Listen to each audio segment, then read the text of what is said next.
Well, hello everyone. I'm Ed Parcaut, host of Real Estate Jerky, the radio show, and then we do these lives a couple times a week, and a few times of the week we have Bobby in, and we talk about different things. And we've been doing this, I don't know, for 4 or 5 months. You coming on talking about Yeah. different things.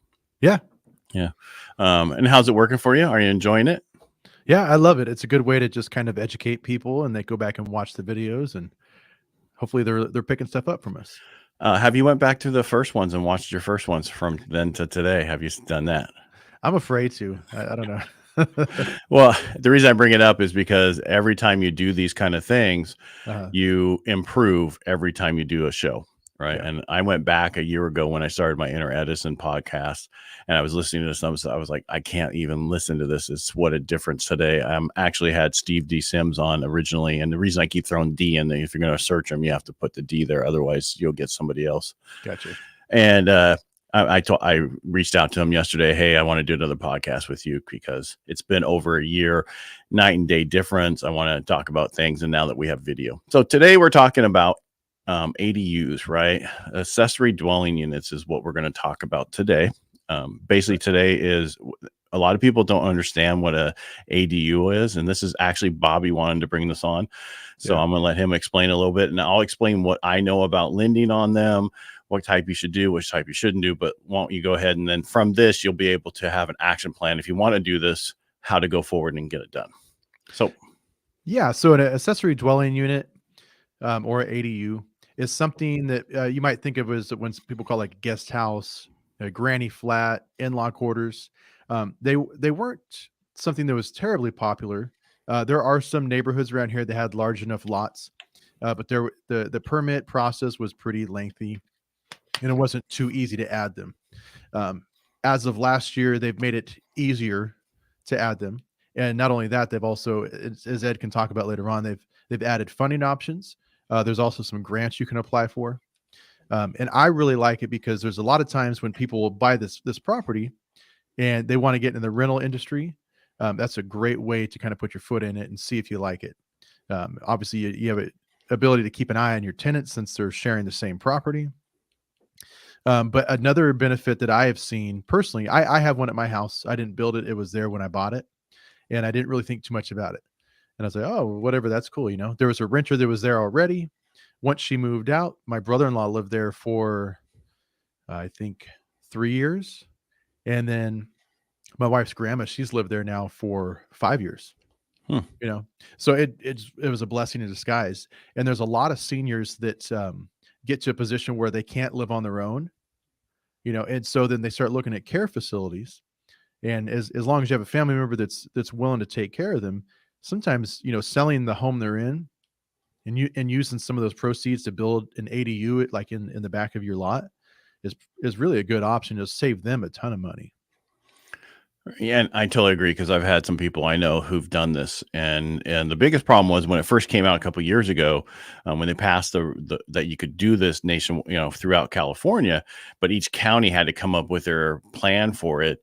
Modesto, Stanislaus County Stanislaus County was faster, but actually Modesto City was slower at doing it. I'm not knocking the city. It's just, that's how it worked. So, but it's one way to add, and this is huge over in the Bay Area, San Jose area. I know a lot of people who are putting these in. One of the guys I had on before who does manufactured homes, they actually sell some smaller manufactured homes to put as an ADU, which I'm against. And I'll tell you the reason why. Because when you have a single family home and you put a manufactured home on it, whether it's on permanent foundation or not, you've just taken out 90% of the people who can lend on that property anymore. And so if you're going to do that, you want to do the other type, which is called a modular home, which is basically is built in a factory, brought out on site and put together there. And that's a modular home. And those are the easy ones to do. And if you're going to do, that's the one I recommend everybody to do. If you don't want to build it yourself, you can go there. They have all the ones already set up. There's actually a company, I think, that just started manufacturing in Patterson, doing the modulars. And it's something a lot of people have been paying attention to over the last couple of years because of, you know, the tiny home movement, right? Right. Exactly. Which honestly, I think is a cool deal, especially like we're saying for like younger folks just starting out. Right. You know, or especially if you want to add rental income. I mean, right now, say for like a 800 square foot ADU that's in your backyard, you could probably rent it for about $1,200-$1,300. Right. But you also have to be careful with that and make sure that you have no issue with your HOA, have no issue with other things that you're putting these in, Correct. and there's no restrictions, because sometimes when you add accessory unit, it's basically just like you said, it's supposed to be for somebody to actually just stay there with you, not necessarily rent it. But that's up to you to figure out what you're going to do. Yeah. That's not for me to decide. That's for you to decide. I think the biggest issue is getting the money for it. And you were saying there's grants and financial incentives, but there's also, you can refinance and take some cash out and put it back there yourself. So, yeah. My thing on this small home thing is it's so small.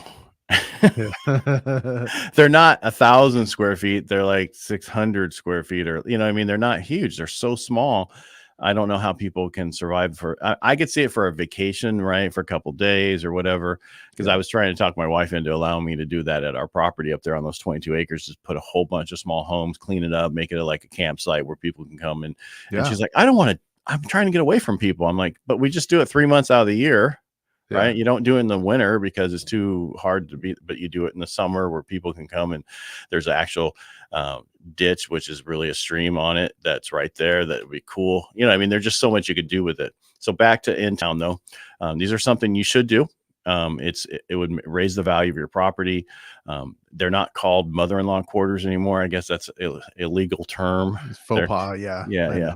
Just like master bedroom. No, it's the main bedroom. But yeah, these are a great way to help out friends and family, or even make some passive income. I really like that they've opened that up a lot. Another thing they've done that may not be the best thing for our industry, depending on where you're at, is is a JADU. So it's a joint accessory dwelling unit, and is it attached to the house? No, that's actually within the walls of the current structure. So, when you see like downtown areas where they had these large Victorian homes, and then they divide them into like 4 apartments, they've made that easier as well. Well, they've actually made it easier where you could take your single family home and turn it into a duplex on your lot automatically. They have to do it. But, and then, then if you have a lot big enough, you can split it and now have 4 units on that same lot. So, and that's supposedly going to help 750,000 more homes in California by doing that. I think that's just going to cause a lot of problems myself, but stick with the ADU. Yeah, I agree. All right. Anything else you want to add about it today? No. I want to keep it short and sweet, but I know it's something that I've been getting a lot of questions on just in the last few months. All right. And if you have any questions for Bobby, just give him a call. There's his number. You can reach him through Facebook, Instagram, everywhere. You can do the same. Here's my number, but you can reach out to me everywhere. So, or just go to edparcaut.com. And I'm on LinkedIn as well. Aren't we all? I hope so, right? Yeah. All right. Okay. Bobby, thanks for being here today. I really appreciate it. And I want to thank everybody for watching it. If you're watching it after, feel free to put a hashtag replay. And if you're over 50, that's the # replay. All right. Have a great day, everybody. You too, Ed. Thank you. All right.